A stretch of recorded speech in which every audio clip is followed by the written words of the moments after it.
I think we've all got reason to be proud of the Philadelphia region.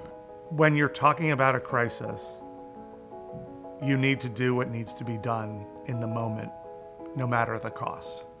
As the pandemic was becoming real in this region, we knew that there were people who were especially vulnerable living within our community. I mean, what you've got going on here is a perfect storm of misery, right, that came cresting on our shores.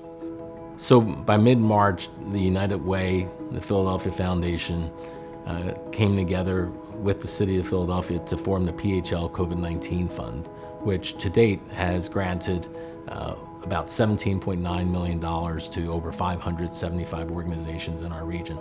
And 17.5 million of that was raised and granted within the first 100 days by this coalition of organizations that had never worked together.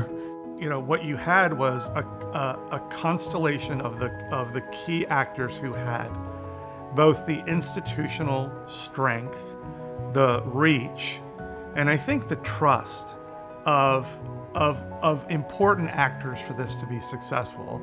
I think the Philadelphia Foundation and United Way were uniquely positioned to make this effort work because we're both about the region and its people.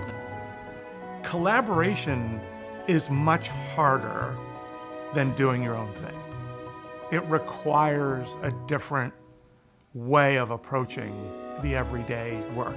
And so I give Pedro Ramos all the credit in the world for both insisting on a collective effort, for helping to create the conditions where partnership could happen.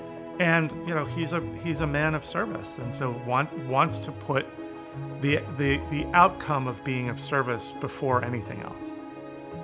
I'd say it was really some of the younger people in our leadership meetings that had this idea of doing a not just sort of an online concert, but an online variety show, and we could get Patti LaBelle and Questlove and names like that to step up. And we could do it in a way that would sort of provide sort of an extra boost to the attention to the work of the nonprofits in the community around the time that normally some of that attention might be waning.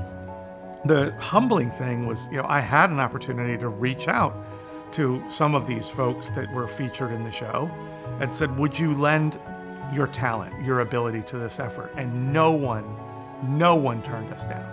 And we ended up from PHL Love generating about $1.5 million that we wouldn't have otherwise been able to grant out into the community. I think National Philanthropy Day is important because this is really what philanthropy is. It's people. It's people coming together for other people. Through this fund, for a moment, like a band, I felt like we captured something magic for a minute. And it happened in a time that I think is one of the hardest and saddest and scariest times that our country has ever been in.